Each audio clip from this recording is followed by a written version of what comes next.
مجھے ہر بات کے لیے مجبور نہ کرو۔ عبد المطلب نے گھر کے دروازے سے نکلتے ہوئے جواب دیا۔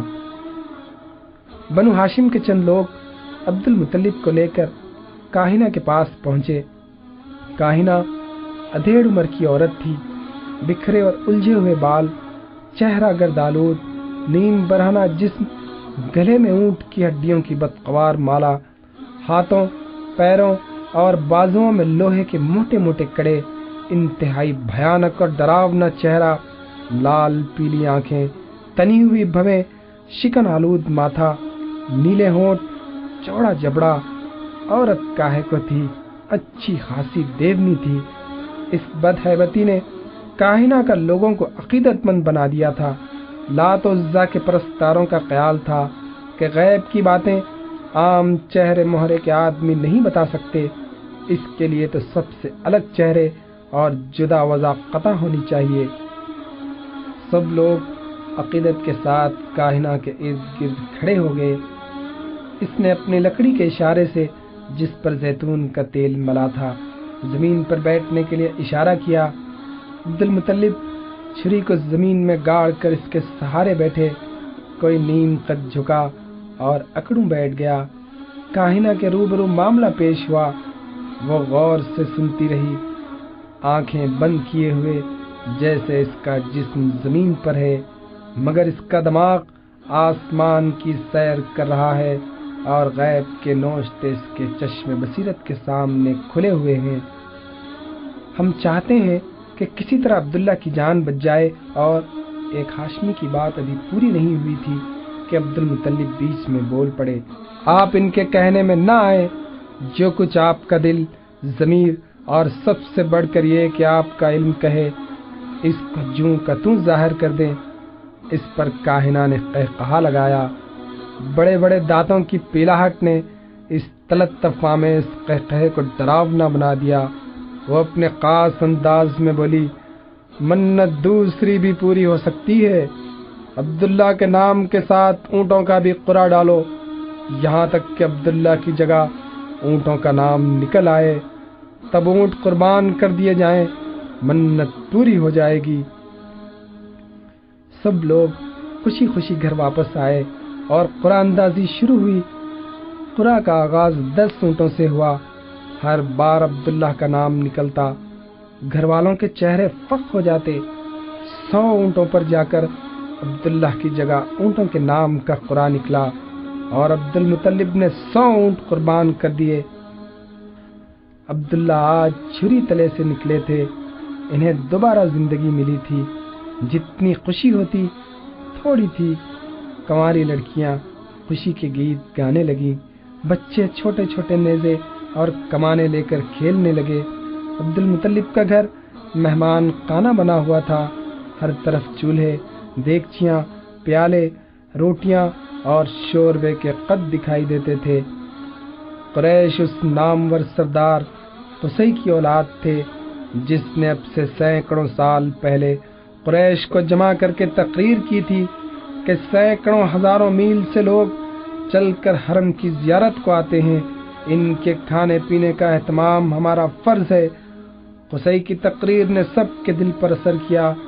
قریش سال کے سال ایک رقم جمع کر دیتے جس سے حاجیوں کو کھانا کھلایا جاتا۔ پانی کے لیے چمڑے کے بڑے بڑے حوض بنا دیے گئے۔ عبد المطلب اپنے دادا قصی کے صحیح جانشین تھے۔ وہی وقار، وہی سیر چشمی اور مہمان نوازی، ان کے یہاں جو کچھ ہوتا کم تھا۔ عبداللہ ذبح ہوتے ہوتے رہ گئے۔ قربانی کی منت دوسری صورت میں پوری ہوئی۔ اب سے کئی ہزار سال پہلے اسی مکے میں حضرت اسماعیل علیہ السلام کے ساتھ ذبح عظیم کا محتم بالشان واقعہ پیش آیا تھا۔ تاریخ نے ذرا بدلے ہوئے انداز میں پھر اپنے آپ کو دہرا دیا تھا۔ وہی نسل، وہی گھرانہ، وہی شہر، ان اسرار پر ابھی قدرت نے نورانی حجاب ڈال رکھا تھا جس کے ظہور کے لیے ماں و آفتاب کی نگاہیں منتظر تھیں۔